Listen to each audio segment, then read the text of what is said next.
Hello everyone, আসসালামু আলাইকুম। আশা করি সবাই ভালো আছেন, সুস্থ আছেন। যে কোনো ছবির ব্যাকগ্রাউন্ড ব্লার করে নিতে পারবেন। তো আজকে আমি দেখাবো আপনারা কিভাবে খুব সহজেই যে কোনো ছবির ব্যাকগ্রাউন্ড আপনারা ব্লার করে নিতে পারবেন। চলুন ভিডিও শুরু করা যাক। তো ভিডিও শুরু করার আগে ছোট্ট একটা রিকোয়েস্ট, যারা আমার চ্যানেলে নতুন তারা এখনই চ্যানেলটিকে সাবস্ক্রাইব করুন আর পাশে থাকা লাইকনটি বাজিয়ে রাখুন। তো লেটস চেক ইট আউট।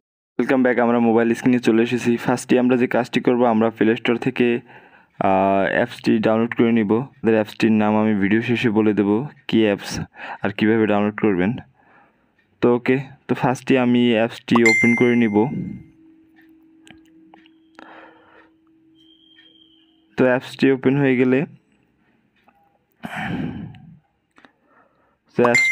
যাওয়ার পর এখান থেকে অ্যাড আসতে পারে। আপনারা অ্যাড আসলে অবশ্যই ক্রস চিহ্নতে দিয়ে দিবেন।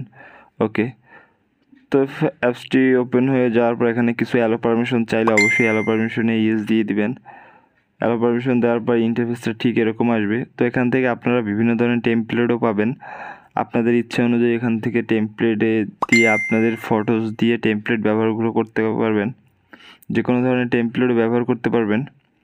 তো আমি এগুলো দেখাচ্ছি না, আমি যেহেতু আপনাদের ব্লার কীভাবে করতে হয় এক ক্লিকে সেইটা দেখাবো, এর জন্য আমি ওইটাই দেখাবো নেক্সট ভিডিওতে। যদি আপনারা চান যে কীভাবে টেমপ্লেটের কাজগুলো করতে হয়, তো আমাকে কমেন্ট বক্সে জানাতে পারবেন।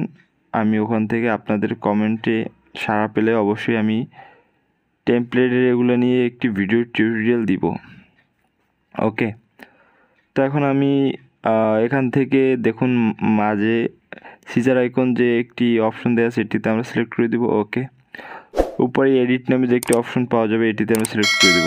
ওকে, তো এটিতে সিলেক্ট করার পর এখান থেকে এখন একটি ফটো আপনাকে চুজ করতে হবে। আপনি যে ফটোর ব্যাকগ্রাউন্ড ব্লার করতে চান সেই ফটোটি এখানে চুজ করে অ্যাড করে দিবেন। এজন্য ফটোটি সিলেক্ট করতে হবে। ওকে, তো আমি একটি ফটো সিলেক্ট করে দিচ্ছি আমার ফটোতে কিছুটা ব্লার করা আছে।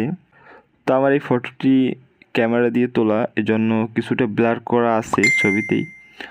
তো দেখুন এখান থেকে নিচে টুলবারে একদম কর্নারে বা পাশে অটো ব্লার নামে একটি অপশন পাওয়া যাবে, এটিতে আমরা টাচ করে দিব। ওকে,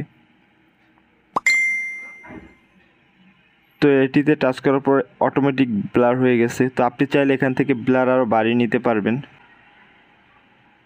তো দেখুন অটো ব্লারে টাচ করার সাথে সাথে এখান থেকে অটোমেটিক ব্লার হয়ে গেছে। তো আপনি চাইলে এখান থেকে আরও ব্লার বাড়িয়ে নিতে পারবেন, এর জন্য ব্লার অপশানে টাচ করতে হবে। এখান থেকে দেখুন উপরে একটা সাইজ চলে এসেছে। তো এখান থেকে আপনারা সাইজ অনুযায়ী মানে আপনার ব্লার আরও বাড়িয়ে নিতে পারবেন। তো আপনার ইচ্ছা অনুযায়ী আপনি যতটুকু চান ঠিক ততটুকু রেখে দিবেন। তো আমার এখানে একটা আইকনও দেওয়া আছে, তো আইকনে টাচ করার সাথে সাথে আপনার আগের যে ফার্স্টে যেরকম ছিল সেরকম দেখা যাবে, আর এখন এডিট করার পর এরকম হয়েছে। তো আপনার যতটুকু দরকার ঠিক ততটুকু করে দিবেন। আমি এর বেশি করছি না, বেশি করলে আর ভালো দেখাবে না। ওকে, তো নিচ থেকে টিক মার্কে দিয়ে দেবো। ওকে, তো আমাদের এখানে যদি আপনি চান আরও বিভিন্ন ধরনের ফিচার আছে, এখান থেকে সবগুলোই ব্যবহার করতে পারবেন। কালার আছে, ফিল্টার আছে, এগুলোও ব্যবহার করতে পারবেন। তো আমি এগুলো আর দেখাচ্ছি না। তো এখান থেকে আমরা এই ফটোটি সেভ করব। সেভ করার জন্য উপরে সেভ আইকনে টাচ করে দিব। ওকে, তো কিছুটা সময় নেওয়ার পরে এখান থেকে একটা অ্যাড আসতে পারে। অ্যাডটি অবশ্যই আপনারা দেখে তারপর উপরে ক্রস চিহ্ন আসবে, এখানে ক্রস চিহ্নতে টাচ করে দেবেন। ওকে, তো আমার এই ফটোটি আমার গ্যালারিতে সেভ হয়ে গেছে। তো এইভাবেই আপনারা খুব সহজেই আপনাদের যে কোনো ফটো এক ক্লিকে ব্লার করে নিতে পারবেন। এছাড়া এই অ্যাপ্লিকেশনে আরও বিভিন্ন ধরনের ফিচার আছে, টেমপ্লেট আছে, এগুলো আপনারা ইউজ করতে পারবেন। তো অ্যাপসটি ইনস্টল করার জন্য আমাদের প্লে স্টোরে যেতে হবে। প্লে স্টোরে গিয়ে এখানে সার্চ বারে আমরা লিখব পিকু। তো পিকু লেখার সাথে সাথে এরকম একটি অ্যাপস আপনাদের সামনে শো করবে। তো দেখুন, তো এই ধরনের অ্যাপসটির লোগোটা ঠিক এরকম থাকবে। ওকে, তো এটি ইনস্টল করতে হবে। ভালো লাগলে অবশ্যই লাইক, শেয়ার, কমেন্ট আর সাবস্ক্রাইব করুন আমাদের চ্যানেলটি এবং পাশে থাকা বেল আইকনটি বাজিয়ে আমাদের চ্যানেলের সাথেই থাকুন। দেখা হবে নেক্সট ভিডিওতে। ধন্যবাদ।